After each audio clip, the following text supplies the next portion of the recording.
Hello everyone, welcome to your channel DSC Delight. And today we are going to learn some more idioms on food. Now this is our part 2, so I'm going to explain more idioms to you. कुछ pictures देख के आप already guess कर सकते हो कि कौन कौन से idioms आज हम करेंगे. So we have got here certain pictures, so which can also give you some hints. So let's see what these idioms are. Now first of all we have couch potato. ये आपने बहुत बार सुना होगा. ये बहुत ही एक पॉपुलरली यूज्ड इडियम है. काउच पोटैटो का मतलब होता है कि we use it for a person who watches a lot of television, who spends a lot of time on screen. मतलब जो लोग बहुत ज़्यादा टाइम स्पेंड करते हैं स्क्रीन के सामने, टीवी के सामने या लैपटॉप, और एक्सरसाइज नहीं करते हैं, बस पड़े रहते हैं, खाते रहते हैं, उनके लिए आप यूज़ कर सकते हो काउच पोटैटो. ठीक है. उसी तरह से फुल ऑफ बीन्स. अगर आप फुल ऑफ बीन्स हो मतलब आपके अंदर बहुत एनर्जी है, आपके अंदर बहुत ज़्यादा एक्साइटमेंट है, उसे कहते हैं फुल ऑफ बीन्स. जैसे आपका कोई नया प्रोजेक्ट शुरू होने वाला है तो यू कैन से today I am full of beans. मतलब आज तो मेरे अंदर बहुत ही ज़्यादा एनर्जी है. सिमिलरली एक और होता है जो बीन्स से ही रिलेटेड है, वो है spilled beans.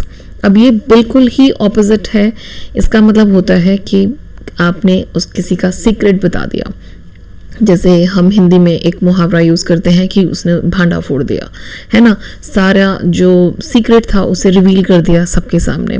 So don't spill the beans. आप ऐसे कह सकते हो कि हमने एक सीक्रेट पार्टी ऑर्गेनाइज की है and so don't spill the beans.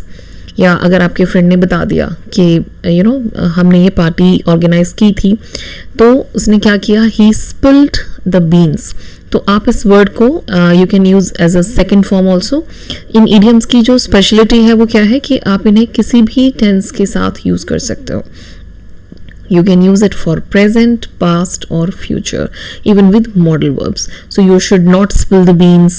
He spilled the beans. Okay, I will not spill the beans. तो इस तरह से आप इन्हें यूज़ करो. उसी तरह से पीनट्स. अब जब भी कोई भी इंसान नौकरी करता है तो उसे हमेशा ये लगता है कि उसको पीनट्स मिल रहे हैं. पीनट्स का मतलब क्या है कि बहुत ही कम सैलरी मिल रही है. तो people are never satisfied with what they have. तो पीनट्स का मतलब क्या है यहाँ पे, बहुत ही कम सैलरी मिलना, बहुत ही कम वैल्यू मिलना किसी चीज़ की जो आप काम कर रहे हो, उसे कहते हैं पीनट्स. तो generally people use it for salary that I am getting peanuts. उसके बाद एक और इडियम हम देखते हैं, वो है it's a bitter pill to swallow. Bitter pill to swallow. Pill होती है बेसिकली कोई दवाई, कोई गोली, है ना. और बिटर मतलब कड़वी. अब ऑब्वियसली कोई भी कड़वी दवाई होती है उसे स्वॉलो हम करते हैं. क्यों? मजबूरी है, क्योंकि हमें ठीक होना है, हमें क्योर होना है. तो बिटर पिल टू स्वॉलो हम कब यूज़ करते हैं, जब कोई ऐसी सिचुएशन होती है जो बहुत ही अनप्लेजेंट है, लेकिन फिर भी हमें उसे एक्सेप्ट करना पड़ता है. Right. So there are number of situations in our life which are like the bitter pills, but we have to swallow them. वो कोई भी चीज़ हो सकती है, चाहे वो हमारी फाइनेंशियल कंडीशन हो या फिर समटाइम्स हमारा कोई रिजल्ट हो. So it's a bitter pill to swallow. So we have to accept that. ठीक है. Food for thought. ये इडियम बहुत इफेक्टिव इडियम है.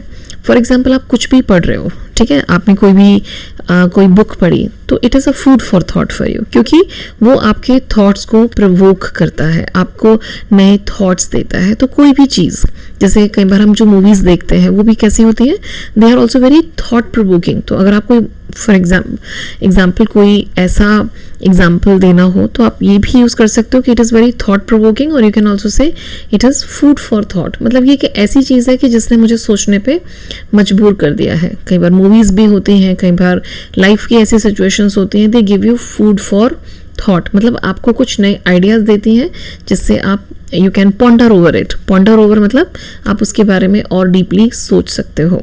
So sometimes there are books, movies, situations in life, even people, they are food for thought. ठीक है.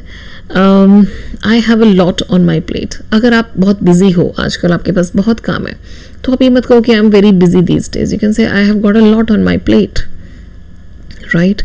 अब ये once का मतलब क्या है, यहाँ पे आपको उसको सेंटेंस के हिसाब से यूज़ करना होगा। जैसे I have a lot on my plate, तो अगर जब आप इसको सेंटेंस में यूज़ करोगे तो ये वन की जगह आपको यहाँ पे प्रोनाउन चेंज करना होगा। अगर आप कह रहे हो कि भाई ही यूज़ कर रहे हो तो you will say that he has got a lot on his plate, तो उस हिसाब से आपको इसको चेंज करना होगा, ठीक है। तो this is the speciality of the idioms कि जब भी हम ये इडियम्स यूज़ करते हैं तो हमें उसे जो आगे की जो वर्ब्स होती हैं और ये कुछ जो वर्ड्स हैं, we have to change them according to the situation, right. तो जैसे I have a lot on my plate, he has a lot on his plate, तो आपको इस तरह से यहाँ पे चेंजेस करने होंगे। Similarly you have one more idiom and that is not my cup of tea। तो अगर आप कहते हो कि भाई ये काम मेरी पसंद का नहीं है या मैं ये नहीं कर पाऊँगा, तो you can simply say that it's not my cup of tea. School में you know as a student sometimes you can say that ma'am it's not my cup of tea, मतलब ये मेरी लाइकिंग नहीं है, ये इस प्रोजेक्ट में मुझे इंटरेस्ट नहीं है। इवन जो ऑफिस में काम करते हैं they can also tell their project managers कि you know it's not my cup of tea, मतलब ना तो मुझे इसमें इंटरेस्ट है और ना ही मेरे बस की है, मुझसे नहीं होगा। So you can use that, fine. Now एक और इडियम है, वो है हाफ बेक्ड। अब कई बार क्या होता है कि हम बॉस के पास पहुंच जाते हैं कुछ आइडियाज़ लेके, ठीक है, तो जिसके बारे में हमने पूरी तरह भी सोचा नहीं है, बस ऐसे ही आधे अधूरे से आइडियाज़ लेके पहुंच गए, तो आपका बॉस क्या कहेगा कि भाई you don't come to me with half baked ideas. Half baked का मतलब क्या होगा कि नॉट थॉट थ्रू, मतलब आपने उनको प्रॉपरली सोचा नहीं है, प्रॉपरली अभी उन्हें स्ट्रीमलाइन नहीं किया है, so that is half baked. So don't come to me with half-baked ideas, or you can say my idea was rejected because you know I went there with my half-baked ideas, half-baked project। तो जिसके बारे में अभी आपने पूरा अपना R&D नहीं किया है, मतलब रिसर्च एंड डेवलपमेंट नहीं किया है, तो ऐसी चीज़ों के लिए हम यूज़ करते हैं half-baked। उसी तरह से it's hard nut to crack, मतलब कि ये तो बहुत मुश्किल है, it's a hard nut to crack। For example, cracking your UPSC exam is a hard nut to crack, जो गवर्नमेंट एग्जाम्स होती हैं। तो कुछ चीज़ें बहुत सिंपल नहीं होती हैं, तब हम कह सकते हैं it's a hard nut to crack. अब फाइनली जब हम किसी चीज़ को समराइज करते हैं, आप जैसे स्कूल में एसेज लिखते हो, आर्टिकल्स लिखते हो, तो जो लास्ट वाला पैराग्राफ होता है उसमें हम अपने आइडियाज़ को समराइज करते हैं, शॉर्ट में बताते हैं, तो वहाँ पे आप इसे यूज़ करो इन अ नटशेल। तो इन अ नटशेल का मतलब होता है टू समराइज। इवन आप टू समराइज से भी शुरू कर सकते हो, but in a nutshell is an idiom which should be used to summarize your information, and I hope it was a piece of cake for you। So to learn idioms, तो piece of cake मतलब something which is easy to do, something which is very pleasant, you know, जिसको आप बहुत ही आसानी से कर लो। For example अगर आप कोई भी चीज़ आपको पसंद है, अगर आपको पेंटिंग का शौक है, तो आप कह सकते हो कि भाई painting is a piece of cake for me, मतलब मेरे लिए तो बहुत ईजी है क्योंकि आप में वो स्किल्स हैं, तो that is piece of cake. So जो बहुत ईजी है, जिसको करने में आपको मज़ा आता है, so that is a piece of cake for you. तो ऑफिस में बहुत सारी चीज़ें होती हैं, कुछ चीज़ों के लिए आप कहोगे it's a hard nut to crack, ये तो बहुत मुश्किल है, और कुछ चीज़ों के लिए आप कहोगे कि wow it's very easy, I can do it, it's a piece of cake for me, right. तो use these idioms and let me just quickly revise what we have done. तो ये था इडियम पार्ट 2।